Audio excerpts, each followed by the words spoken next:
Егер present simple туралы бар шындықты білгің келсе, онда видеоны соңына дейін қара.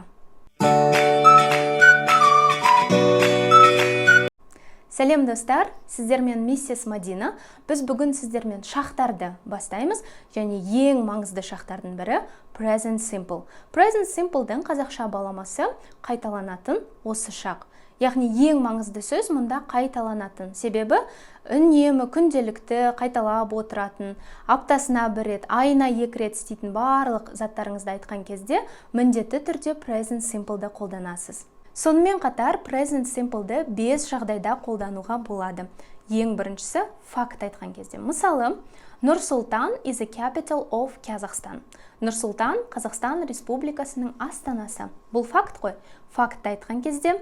Екінші, күнделікті іс әрекетімізді айтқан кезде. Мысалы, I drink coffee every day.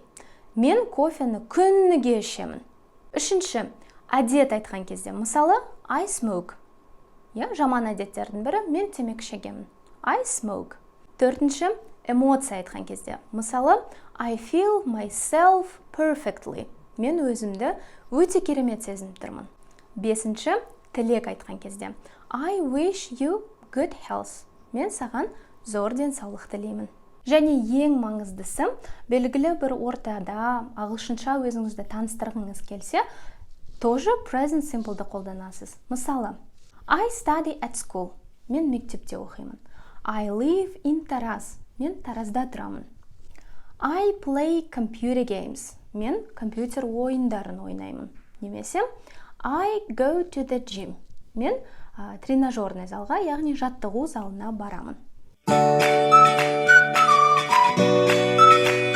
Present simple'дың формуласы бұл subject plus verb. Яғни зат есім немесе бастауышқа етістік немесе баяндауышты қосамыз. Мысалы, I drink. Мен ішемін. I eat. Мен жеймін. I speak. Мен сөйлеймін. Қазақ тілінде кез келген етістікті біз жүктейміз, Мысалы, жеу деген етістікті алатын болсақ, мен жеймін, сен жейсің, сіз жейсіз, ол жейді. Біз жейміз, сіздер жейсіздер, олар жейді. Дәл солай ағылшын тілінде де етістік жүктеледі. Мысалы, to speak, сөйлеу деген етістікті алып жүктейік. Мен сөйлеймін, I speak. Сен сөйлейсің, you speak. Сенсіз ағылшын тілінде you, өзгеріссіз. We speak. Біз сөйлейміз, they speak, олар сөйлейді. I, you, we, they үнемі бөлек жүреді. Яғни бұлар бәйбішеден туғандар деп қарайық. He, she, it үнемі өзгеріске ұшырайды. Бұларға S жалғауы жалғанады етістікке. Мысалы, he speaks, яғни бір ұл сөйлейді. He дегеніміз ұлға айтылады. She speaks, қыз сөйлейді. It speaks. It дегеніміз көбінесе бұл жануарларға немесе жансыз заттарға қолданылатын есімдіктің түрі. Кез келген грамматикада, кез келген шақта he, she, it белгілі бір өзгеше өзгерістерге ұшырайды.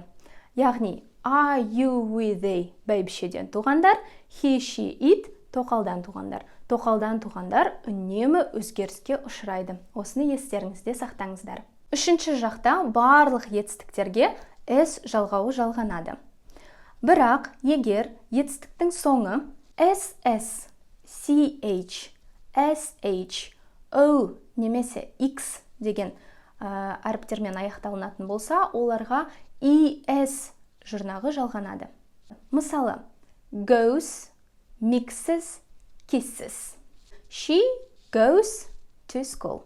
Ал егер етістіктің соңы Y, дауысты Y мен аяқталынатын болса, оған IES жұрнағы жалғанады. Мысалы, try, tries, fly, flies, cry, cries. For example, Айнұр cries a lot. Айнұр өте көп жылайды. Ал енді сұраулы сөйлемдерге тоқталайық.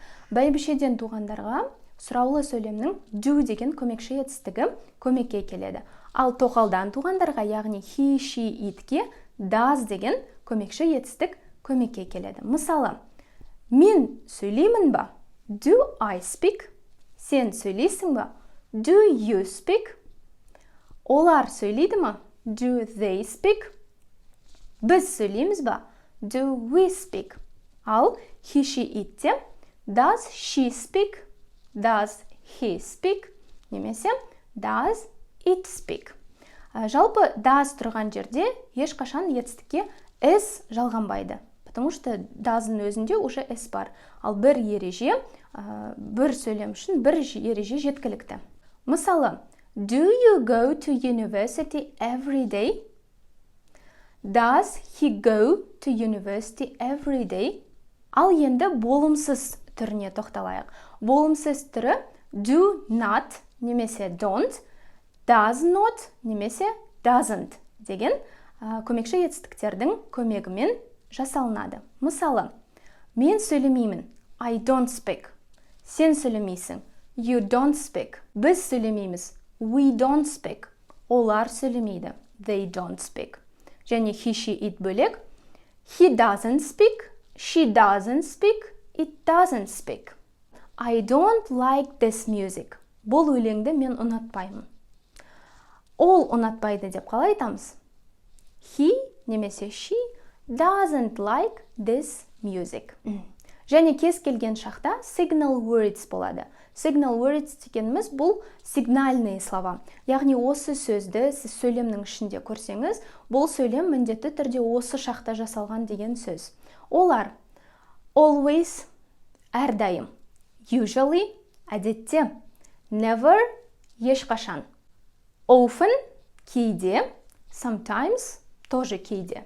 Және present simple'дың өзіне ғана тән уақыт үстеулері болады. Мысалы, every morning, күніге азанда, every day, күнде, once a day, күніне бір рет, twice a week, аптасына екі рет, thrice a month, айына үш рет, weekly, апта сайын, monthly, ай сайын.